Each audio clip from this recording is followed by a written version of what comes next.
बिस्मिल्लाहिर्रहमानिर्रहीम रब्बि इश्रह ली सदरी वयस्सिर ली अमरी वहलुल उक़दतम मिन लिसानी यफ़क़हू क़ौली। अस्सलामु अलैकुम व रहमतुल्लाहि व बरकातहू।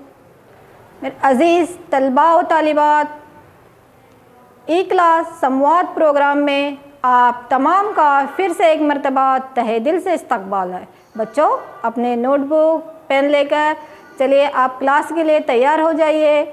आज हम अपनी क्लास का जो बकिया हिस्सा था, जो कि हम अहद वस्ता का हिंदुस्तान और सियासी सूरत हाल पढ़ रहे हैं, उसके अगले हिस्से को फिर से जारी करेंगे बच्चों। तो मैं हूं बच्चों ज़हरा खानम बिनत मासूम खान, मीर मौलिमा, government Urdu high school Sulepet, taluka Chincholi, ज़िला कलबुर्गी। चलिए बच्चों, तो हम अपनी जमात नहम के बाब अहद वस्ता का हिंदुस्तान और सियासी सूरत हाल का अगला हिस्सा इस लेसन में आज की क्लास में पढ़ेंगे बच्चों।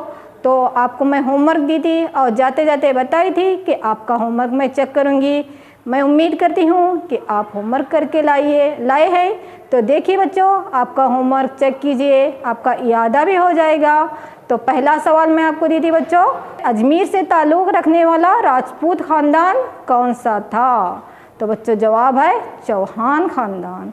दूसरा सवाल था बच्चों, चौहान ख़ानदान का अहम हुक्मरान कौन था? लिखे हैं ना बच्चों सभी? देखिए आपका जवाब सही है ना? अल्हम्दुलिल्लाह सही है ना बच्चों? पृथ्वीराज चौहान। पृथ्वीराज चौहान चौहान ख़ानदान का अहम हुक्मरान था। बच्चों आपको वहाँ पे तीसरा सवाल दी थी मैंने, पृथ्वीराज चौहान के कारनामों की तफसील किस तसनीफ़ से मिलती है? तो उसका जवाब है बच्चों पृथ्वीराज रासू। चंदा बुरवाई की लिखी हुई पृथ्वीराज रासू से पृथ्वीराज चौहान के कारनामों की तफसील हमें मिलती है बच्चों। और एक सवाल था आपको, तराइन की पहली जंग कब लड़ी गई? तो जवाब है बच्चों उसका 1191 ईस्वी में। तो अगला क्वेश्चन था बच्चों, तराइन की दूसरी जंग कब लड़ी गई? तो बच्चों इसके लिए आपको जवाब है 1192 ईस्वी में। तो फिर से इन चंद एक सवालात के तहत आपके पिछले सबका याद हो गया बच्चों। चलिए इसी को हम आगे बढ़ाते हैं। अब हम देखेंगे बच्चों राजपूतों के खिदमत, अदब और फ़न तामीरात। राजपूतों के कौन कौन से खिदमत हिंदुस्तान की हुकूमत के लिए रहे हैं, हमारे मुल्क हिंदुस्तान के लिए इनके अदबी खिदमत क्या हैं, और ये जो फ़न तामीर का यहाँ पे नादिर नमूना आपको ये दिखाई दे रहा है, तो इस फ़न तामीर को क्या कहते हैं, किस तरह से उन्हें फ़न तामीरात की एक देन हमारे हिंदुस्तान को उन्होंने अता की है। तो सबसे पहले बच्चों हम राजपूतों की खूबियों का यहाँ पे तस्करा करेंगे बच्चों। राजपूत आज भी अपनी बहादुरी के लिए बहादुरी की वजह से बहुत याद किए जाते हैं। बहुत ही निडर थे बच्चों, बहुत ही बहादुर है राजपूत।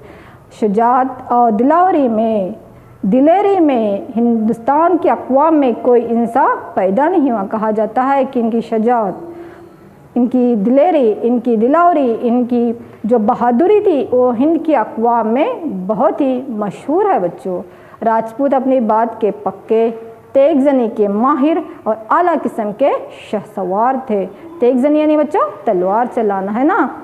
तो बहुत ही बहादुर थे, अपनी बात के बहुत ही पक्के थे, वो सच्चे थे और आला किस्म के शहसवार भी थे, घोड़सवार भी थे बच्चों। और उसके साथ साथ अपनी आन बचाने के लिए वो जान की बाजी लगाते थे बच्चों। राजपूतों ने अपनी खूबियों की बदौलत काफ़ी अरसे तक बरसगीर पर हुकूमत की है और अपनी एक तहज़ीब की छाप उन्होंने हिंदुस्तान की तहज़ीब पर छोड़ी है। तो इनकी हुकूमत 7वीं सदी ईस्वी से 12वीं सदी ईस्वी तक रही है बच्चों। 7वीं सदी ईस्वी से लेकर 12वीं सदी ईस्वी तक राजपूतों ने बरसगीर पर हमारे हिंदुस्तान पर हुकूमत की है और अपनी एक तहज़ीब को छोड़ा है बच्चों। लेकिन अपनी चंद एक बुराइयों की बदौलत इनकी ताकत को ज़वाल आ गया और उन्हें बैरूनी हमलावरों के मुकाबलों में पस्त होना पड़ा। राजपूत न सिर्फ मैदान जंग में जौहर दिखाते थे, बल्कि उम्दा इंसान और आला मेज़बान थे बच्चों। मेहमान नवाजी और सखावत का जज्बा इनमें मौजूद था। और इसके साथ साथ राजपूतों का जो आर्ट, जो फ़न संतरासी है, अदब और इसके साथ साथ तो मौसीकी के भी दिलदादा थे। राजपूत की मुसव्वरी अपनी इनफरादियत रखती है, जैसा कि मैं आपको आगे तस्वीरों में दिखाऊंगी बच्चों। यही वजह से मुसव्वरी का एक स्कूल भी उस ज़माने में राजपूतों के दौर हुकूमत में वजूद में आया था बच्चों। जिस तरह से आप ये तस्वीर जो देख रहे हैं यहाँ पे, इसी को देखते हुए हम अंदाज़ा लगा सकते हैं बच्चों कि किस तरह से वो मुसव्वरी में, नक्श निगारी में, फ़न तामीरात में अपनी एक छाप हिंदुस्तान की तहज़ीब पर छोड़ चुके हैं बच्चों। हर राजा के दरबार में एक नगमा सुरा, गाना गाने वाले ज़रूर होते थे, संगीतकार जिसको हम कहते हैं, जो ख़ानदानी अज़मत के गीत मुरतब करते थे, गीत गाते थे, गीत गा कर जो है मैदान जंग में सिपाहियों की हौसला अफजाई करते थे। जिस तरह से लता मंगेशकर ने जो गाए हैं हमारी हिंदुस्तान की पाकिस्तान की जंग के वक्त जो है ना, ऐ मेरे वतन के लोगों, उसी तरह से जो है हर राजा के दरबार में एक नगमा सुरा ज़रूर होता था जो हिंदुस्तानी अज़मत के गीत मुरतब करता था, गीत गाते थे। इनकी माशरती ज़िंदगी भी बच्चों बहुत ही अच्छी थी, अगरचे इनमें बचपन की शादी का रिवाज था, है ना। इधर फ़ोटो दिखाई दे रहे हैं ना आपको, ये इनमें क्या था बच्चों, बचपन की शादी का रिवाज था बच्चों। लेकिन आला ख़ानदान की लड़कियां जब भी जवान होती थी तो अपनी पसंद की शादी भी कर लेते थे, ये तरीका भी था। और बचपन की शादी नहीं, बचपन की शादी किसको कहते हैं बच्चों, जो हुकूमत एक हमारी उम्र तय किया है कि 18 साल लड़की के लिए और 21 साल लड़के के लिए। इस उम्र से कम फ़िलहाल में जो है हमारे दस्तूर के मुताबिक लड़की की उम्र 18 साल हो, लड़के की उम्र 21 साल हो। इससे कम उम्र में जो शादी हो रही है उसको हम क्या कहते हैं बच्चों, बचपन की शादी कहते हैं। एक समाजी बुराई भी है, क्योंकि यहाँ पे बच्चों की तालीम, उनकी तरबियत और उसके साथ साथ उनकी जो बढ़ोतरी रहती है उस पर असर होता है। तो एक खामी भी जो कह सकते हैं कि बचपन की शादी का रिवाज जो है राजपूतों में पाया जाता था बच्चों।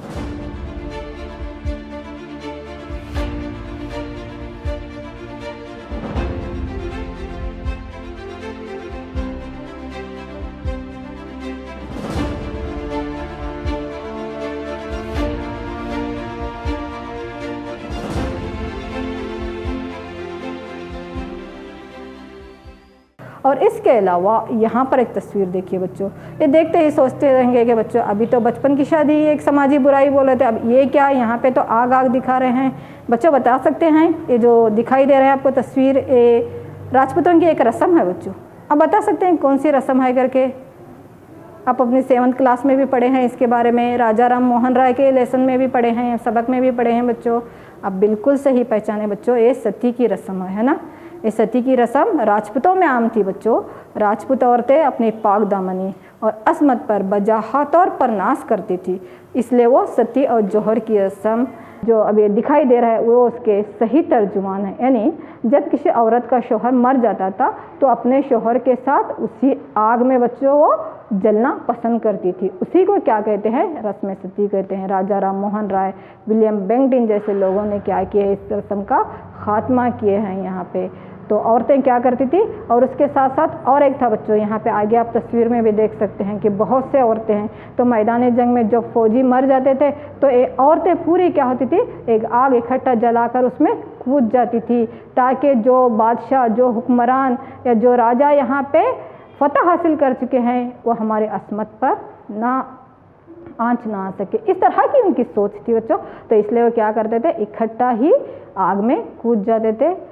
जो राजपूतों में रस्म ये भी आम थी, इसको क्या कहते हैं, रस्म जौहर कहते हैं बच्चों। रस्म सती, ये रस्म जौहर है। तो कभी कभी इस तरह भी होता था कि किसी जंग में नाकामी के खदशे की वजह से राजपूत अपनी औरतों को कत्ल करके मैदान जंग में दीवानावार कूद जाया करते थे। तो कभी रस्म सती, कभी रस्म जौहर, कभी यहाँ पे खुद राजपूत जो है अपनी औरतों का कत्ल करते थे। तो इस तरह के रसूमात जो है राजपूत समाज में हमें देखने को मिलते हैं बच्चों। चलिए अब जो है हम राजपूतों के अदबी खिदमात के बारे में पढ़ेंगे कि इस ज़माने में कौन कौन सी किताबें लिखी गई हैं। बहुत सा अदब का ज़ख़ीरा हमें यहाँ पे राजपूत दौर में देखने मिलता है बच्चों।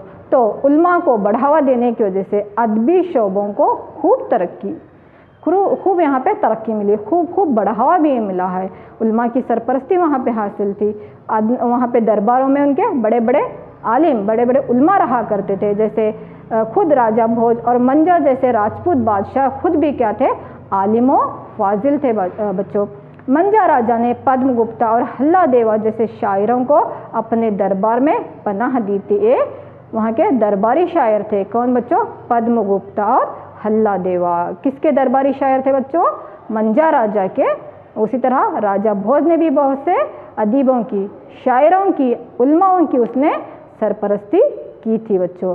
राजा भोज के ज़माने में शांति सेना, प्रभात चंद्र सूरी और घनपाल जैसे जैन मजहब के पंडित भी वहाँ पे सियासी रसूख उनको हासिल हो गया था राजा भोज के ज़माने में। तो कौन कौन थे बच्चों वहाँ पे? जैन पंडित, शांति सेना, प्रभात चंद्र सूरी और घनपाल जैसे लोग, जैन पंडित जो है सियासी सरपरस्ती हासिल किए थे। तो ऐसे शायर, ऐसे उल्मा या ऐसे आलिम और ऐसे यहाँ पे पंडित रहने की वजह से अदब को बहुत ही मालामाल ज़ख़ीरा मिला है। जैसा कि चंद एक देखो यहाँ पे किताबों का जिक्र है, जैसे जिस तरह से अब रावण वध दिख रही है किताब, चलिए देखते हैं इसको किसने लिखा। अब जैसा कि आपको यहाँ पे दिखाई दे रहा है, जयदेवा ने एक तवील नज़म लिखी है बच्चों। कौन सी है वो? गीत गोविंद। जयदेवा की गीत गोविंद है बच्चों। उसी तरह से आप भी लिखते चले जाइए मेरे साथ यहाँ पे। और भारवी ने जो है किरात अर्जुनिया लिखा है। भारवी ने जो है किरात अर्जुनिया लिखा है। और भर्तरी हरि जो है रावण वध, ये रावण वध जो किताब दिखाई दे रही है, इसका मुसन्निफ, इसको लिखने वाला जो कि अशआर की शक्ल में, नज़म की शक्ल में हमें मिलती है, भर्तरी हरि ने लिखा है। और उसी तरह बच्चों महेंद्र पाल ने काव्य मीमांसा, महेंद्र पाल की लिखी हुई किताब कौन सी बच्चों? काव्य मीमांसा। जयदेवा गीत गोविंद, भैरवी की किरात अर्जुनिया है और भर्तरी हरि की बच्चों यहाँ पे रावण वध है। तो महेंद्र पाल की काव्य मीमांसा है। तो ऐसी मशहूर नज़में जो है राजपूतों के दौरे हुकूमत में लिखी हुई चंदे के किताबें हैं बच्चों। और उसी तरह से राजशेखर का लिखा हुआ ड्रामा बाल रामायण और कर्पूर मंजरी, तो जिस तरह अब रामायण, वाल्मीकि रामायण वगैरह है, उसी तरह से बच्चों के लिए राजशेखर जैसा जो ड्रामेटिस्ट था, ड्रामा निगार था, उसने कौन सी किताब लिखी है बच्चों? ये बाल रामायण करके बच्चों के लिए रामायण लिखी है। किसने बच्चों? राजशेखर ने। राजशेखर का लिखा हुआ ड्रामा बाल रामायण और कर्पूर मंजरी है। उसी तरह से बच्चों भावभूति ने जो है महावीर चरित्र लिखा है। भावभूति की लिखी हुई तहरीर, उसकी किताब कौन सी है, तसनीफ कौन सी है बच्चों? महावीर चरित्र और उत्तर रामा चरित्र, दो किताबें लिखा है भावभूति ने, महावीर चरित्र और उत्तर रामा चरित्र। राजशेखर ने बाल रामायण लिखा है। उसी तरह बच्चों कल्हना की राज तिरंगनी है ना, ये तारीख़ अदबी तख्लियात हैं। कल्हना शायर ने क्या लिखा है? राज तिरंगनी लिखा है। और जयंका की पृथ्वीराज विजय, जयंका ने पृथ्वीराज विजय लिखा है। तो हेमचंद्र की कुमारपाल चरित्र, ये बहुत ही अहम किताबें हैं बच्चों, इसको याद रखिए, इसको पढ़िए, आपको बहुत से मालूमात का ज़ख़ीरा हम मिल जाएगा। ये हमारे क्या हैं? अदबी वसाइल हैं, तारीख़ के अदबी ज़राए हैं, तारीख़ के अदबी ये सभी वसाइल हैं, इनका पढ़ना बहुत ही ज़रूरी है बच्चों। राजशेखर का लिखा हुआ बाल रामायण है, कर्पूर मंजरी है, भावभूति की तहरीर करदा महावीर चरित्र, उत्तर रामा चरित्र, उसी तरह से जो है कल्हना की राज तिरंगनी है, हेमचंद्र की यहाँ पे कुमार पाला चरित्र और जयंका की पृथ्वीराज विजय है। तो इन तसानीफ को भी आप पढ़िए बच्चों। चलिए, और उसी तरह बहुत सी अहम किताब जो है यहाँ पे राजपूत बादशाहों की जो सवाने हयात हम कह सकते हैं, पृथ्वीराज रासो, पृथ्वीराज चौहान है ना, अजमेर का हम हुक्मरान, दिल्ली को सदर मुकाम बनाते हुए तराइन की पहली जंग, तराइन की दूसरी जंग जो हम पढ़े हैं ना, तो ये तमाम कारनामे और संजोगता के साथ में पृथ्वीराज चौहान का स्वयं, ये तमाम को जो है चंदा बुरवाई ने इस किताब पृथ्वीराज रासो में लिखा है बच्चों। उसी तरह से भोज प्रभु ने जो है कि नामी किताब, भोज प्रबंधा प्रबंध नामी किताब को बल्लाला ने तहरीर किया है। तो ये तमाम क्या है? अदबी खिदमत हैं जो उस ज़माने में गुजराती, राजस्थानी और हिंदी ज़ुबानों को खूब मालामाल किए हैं बच्चों। और इनके तालीमी मराकज़ उस ज़माने में नालंदा, काशी, विक्रमशिला और उज्जैनी को भी यहाँ पे फ़रोग़ हासिल हुआ है। तो कुल मिलाकर हम कह सकते हैं कि राजपूतों की अदबी खिदमत हिंदुस्तानी तहज़ीब के लिए बहुत ही नुमायाँ रह चुके हैं बच्चों। चलिए अब एक सरगर्मी करते हैं। अभी तक जितने तसानी पढ़े हैं देखें आपने कितने यहाँ पे जहन नशीन कर लिए हैं। तो पहला सवाल है बच्चों यहाँ पे, गीत गोविंद का मुसन्निफ था। बच्चों गीत गोविंद का मुसन्निफ था, कौन था बच्चों? गीत गोविंद किसने लिखा है? माशाल्लाह अल्हम्दुलिल्लाह, सही जवाब बच्चों, जयदेवा। जयदेवा की गीत गोविंद, जयदेवा की गीत गोविंद। और दूसरा है यहाँ पे, काव्य मीमांसा डैश ने लिखा। काव्य मीमांसा किसने लिखा है बच्चों? जिस तरह जयदेवा ने गीत गोविंद लिखा है तो काव्य मीमांसा किसने लिखा है? सही जवाब महेंद्रपाल ने। महेंद्रपाल की काव्य मीमांसा, जयदेवा की गीत गोविंद। उसी तरह से बच्चों राजशेखर के लिखे हुए ड्रामे हैं, है ना, राजशेखर ने ड्रामे लिखे। किताब का कवर पेज भी देखें हम, कौन से हैं बच्चों?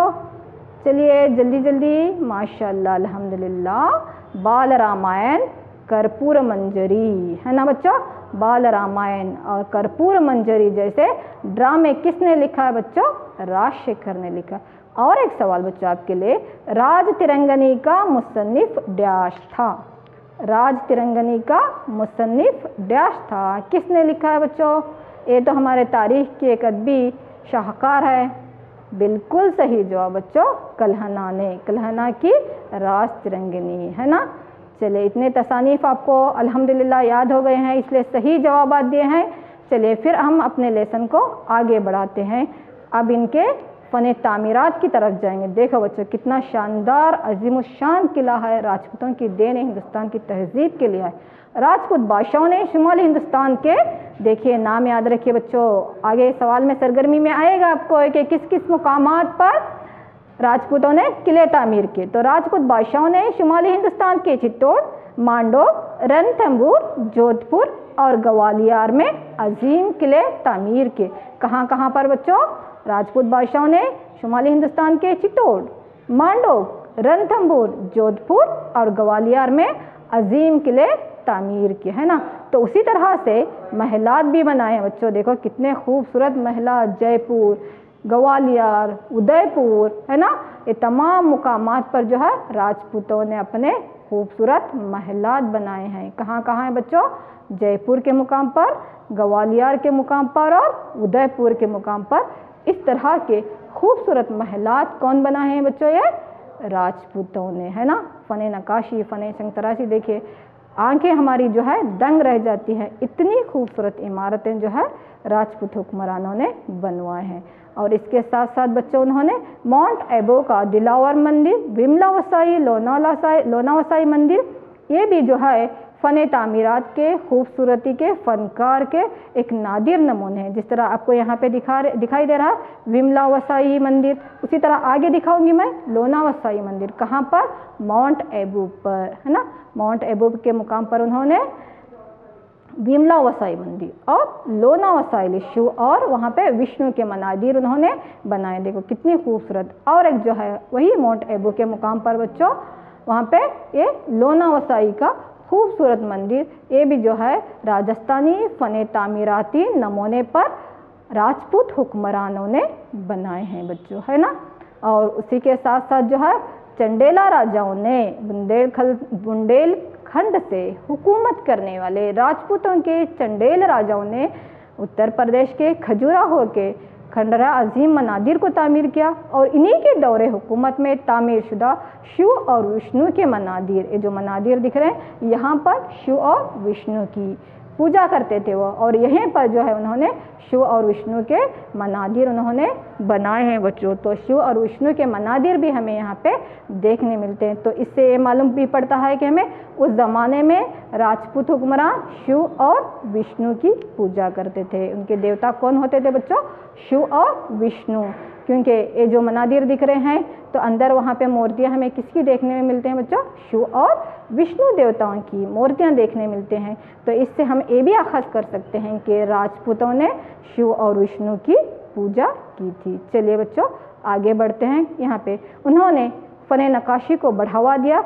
इनकी नक्काशी के फ़न को राजस्थानी अंदाज का फ़न या पहाड़ी कला शिलाएँ में बांटा गया है। यहाँ पे दिख रहे हैं ना, दोनों तर्ज अंदाज को दिखाई मैं।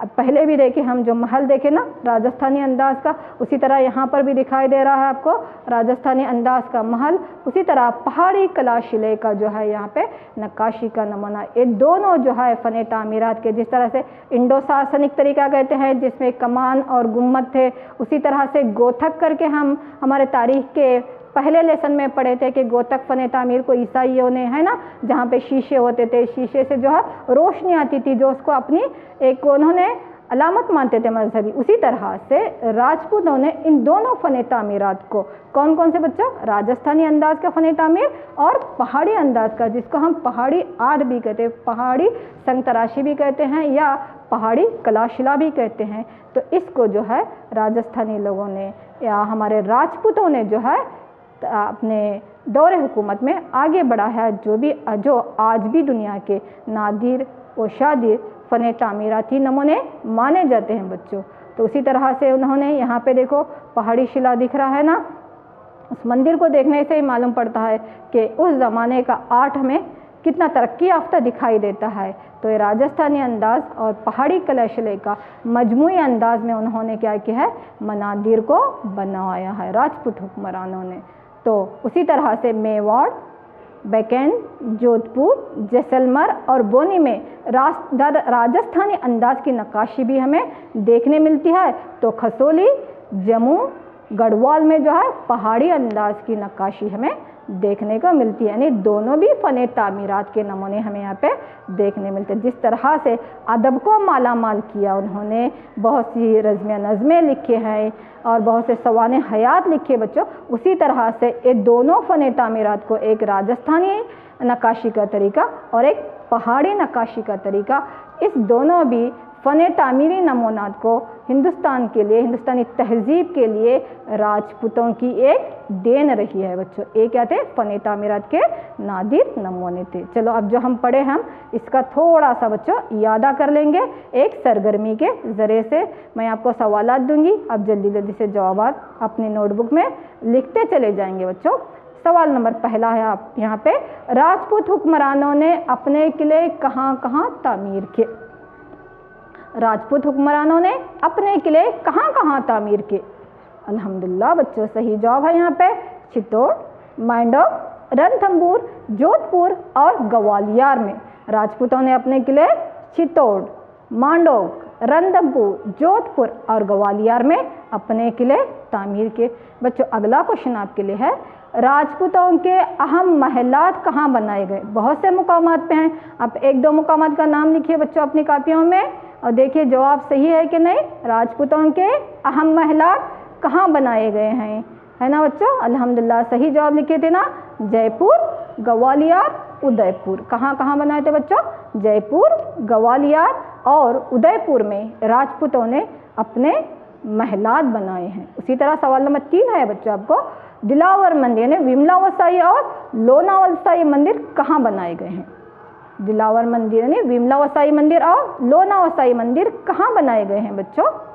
लिखे है ना जवाब, देखिए सही है ना, अल्हम्दुलिल्लाह। कहाँ पर? माउंट एबो। कहाँ बनाए बच्चों? माउंट एबो के मुकाम पर बनाए हैं। चलिए बच्चों अगले सवाल की तरफ बढ़ेंगे, ये है आपके लिए, राजपूतों के मनादिर में किन किन देवताओं की मूर्तियाँ हैं? किन देवताओं की पूजा करते थे बच्चों? राजपूतों के मनादिर में किन किन देवताओं की मूर्तियाँ हैं, किन देवताओं की पूजा करते थे वो? बिल्कुल सही जवाब लिखे थे ना आप, अल्हम्दुलिल्लाह। शिव और विष्णु की पूजा करते थे वो लोग, शिव और विष्णु की पूजा करते थे। एक आखिरी सवाल बच्चों आपके लिए, राजपूतों का फ़न तामीर क्या कहलाता है ना? राजपूतों का फ़न तामीरात के बहुत से नादिर नमूने, बहुत से शादिर नमूने, शाहकार हमने देखे अभी यहाँ तस्वीर में। तो राजपूतों का फ़न तामीर क्या कहलाता है बच्चों? लिखे हैं जवाब, देखिए सही है ना, सही था। चलिए अल्हम्दुलिल्लाह सही जवाब था ना आपका, राजस्थानी फ़न या पहाड़ी कलाशिला कहते हैं, पहाड़ी फ़न तामीराती नमूना कहते हैं। चलिए बच्चों अब जो है आप अपना होमवर्क लिख लीजिए, है ना। राजपूत लेसन जो अब तक हम पढ़ते आ रहे हैं, राजपूत हुक्मरान, राजपूतों के अहम ख़ानदान, फिर उसके बाद तराइन की जंगें, है ना, ये सभी पढ़े हैं। तराइन की पहली जंग, तराइन की दूसरी जंग, अभी तक जितनी जंगें पढ़े हैं, फिर उसके बाद में हम राजपूतों के, आज के लेसन में राजपूतों के अदबी खिदमात पढ़े हैं, फिर फ़न तामीराती नमूने पढ़े हैं। तो आप एक एक सवाल यहाँ पे लिखते जाइए। ये है आपके लिए होमवर्क। आपके लिए पहला सवाल आपकी स्क्रीन पर देखिए आ रहा, ये है बच्चों, अहम राजपूत ख़ानदानों की फहरिस्त बनाइए। लेसन में पहले लेसन जितने भी हम राजपूत ख़ानदानों के बारे में पढ़े हैं, उन तमाम राजपूत ख़ानदानों की आपको एक फहरिस्त बनाना है। बनाएंगे ना बच्चों? यस, गढ़वाल ख़ानदान है ना, सोलंकी ख़ानदान, पारमार ख़ानदान, फिर पृथ्वीराज चौहान का ख़ानदान है ना, ये तमाम जो है चौहान ख़ानदान, सोलंकी ख़ानदान। चलिए इनकी फहरिस्त बनाएंगे। अब दूसरे सवाल की तरफ बढ़ेंगे। ये रहा आपके लिए होमवर्क का दूसरा सवाल बच्चों, तराइन की जंगों के बारे में तफसील से लिखिए, है ना बच्चों। तराइन की 2 जंगों का जिक्र हम पढ़े हैं, तराइन की पहली जंग और दूसरी जंग। तराइन की पहली जंग पृथ्वीराज चौहान मोहम्मद गौरी के दरमियान में 1191 ईस्वी की, उसके बारे में लिखिए, किसकी हार किसकी जीत। फिर दूसरा इसी में बच्चों तराइन की दूसरी जंग के बारे में, किस तरह पृथ्वीराज चौहान की शिकस्त, मोहम्मद गौरी की फतह, सियासी हालात किस तरह बदले, 1192 ईस्वी का वाक़या है। ये दूसरा सवाल था बच्चों आपके लिए। नेक्स्ट क्वेश्चन तीसरा है यहाँ पे, राजपूत फ़न तामीरात का तफसीली जायज़ा लीजिए। जितने महलात हमने देखे, जितने खंडरात हमने देखे, जितने यहाँ पे इमारतें देखी हैं, किस फ़न तामीर में कौन सी इमारत, कौन सी मंदिर किस मुकाम पे बनाई गई है, और बच्चों कौन कौन से देवताओं की, देवियों की वहाँ पे पूजा होती थी, इसके बारे में आपको तफसील से लिखना है। कहाँ पर बच्चों? राजपूत फ़न तामीरात का तफसीली जायज़ा लीजिएगा। अगला क्वेश्चन बच्चों आपके लिए है, देखिए चौथा सवाल देखिए बच्चों आपके लिए क्या है, राजपूत दौर में अदब के शाहकार मिलते हैं, साबित कीजिए। तो साबित कीजिए बोलने के साथ आप कंफ्यूज मत होइए कि साबित कीजिए दिया गया ये क्या मैथ्स है, साबित करना है, रियाजी नहीं है करके, नहीं। साबित करना मतलब बच्चों यहाँ पे आप क्या लिखेंगे कि राजपूतों के दौरे हुकूमत में कौन कौन सी किताबें लिखी गई है, उन किताबों के नाम, उनके अदीबों के साथ क्या करेंगे आप, फहरिस्त बनाएंगे। जिस तरह पृथ्वीराज चौहान के कारनामों को जो है चंदा बुरवाई ने पृथ्वीराज रासू में लिखा है, कल्हना की राज तिरंगनी है, राजशेखर का जो है यहाँ पे बाल रामायण चर, भावभूति की, कर्पूर मंजरी, ये तमाम जो है किताबों के नाम, अदीबों के नाम, तवील जो नज़में लिखी गई हैं राजपूतों की, शायरों के नाम लिखेंगे। इस तफसील को आप लिखेंगे तो एक क्या साबित हो जाएगा कि राजपूत दौरे हुकूमत में अदब के शाहकार मिलते हैं, है ना। ये आज भी हिंदुस्तानी तहजीब का अदबी ज़रिया है। तो ये क्या था बच्चों आपका होमवर्क था। चलिए अब आप एक जो है यहाँ पे सरगर्मी भी कीजिए बच्चों, है ना। प्रोजेक्ट वर्क करेंगे क्योंकि हमारे लिए कंपलसरी रहता है सरगर्मी करना, इसके लिए भी मार्क्स रहते हैं। अभी तक जो है राजपूतों के अहम ख़ानदान के बारे में या यहाँ पे उनके फ़न तामीरात के बारे में जो ये वीडियो लेसन आप दोनों भी देखे हैं, इस पे आपको एक ये सरगर्मी, एक प्रोजेक्ट में अब मैं देने जा रहा हूँ। ये है बच्चों आपके लिए, इस वीडियो लेसन या इस बाब की मदद से राजपूत फ़न तामीरात पर मुबनी एक रंगीन खूबसूरत एल्बम बनाइए, है ना बच्चों। राजपूतों के जितने भी फ़न तामीरात थे, है ना, बहुत से महलात हमने देखे, बहुत से खंडरात हमने देखे हैं, और बहुत से यहाँ पे इमारतें देखे, इनके मनादिर देखे हैं बच्चों, है ना। ये तमाम का जो है एक खूबसूरत रंगीन एल्बम बनाना है। ये आपकी सरगर्मी रहेगी बच्चों, ये आपका प्रोजेक्ट वर्क रहेगा। तो राजपूतों पर आपको होमवर्क करना है, उसके बाद में इस प्रोजेक्ट वर्क को, इस सरगर्मी को भी आपको मुकम्मिल करके लाना है। तो यहाँ पर राजपूतों का आपका लेसन क्या हो जाएगा बच्चों, मुकम्मिल हो जाएगा। तो ये था बच्चों आज का हमारा लेसन, अहद वस्ता का हिंदुस्तान और सियासी सूरत हाल का पहला हिस्सा, जिसमें हम राजपूतों के बारे में पढ़े हैं।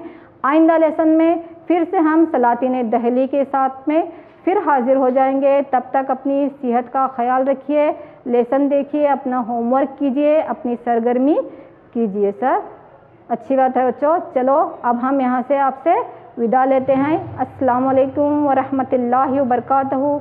जज़ाकुमुल्लाह खैरन कसीरन कसीरा व अहसनल जज़ा फ़िद दुनिया वल आखिरा।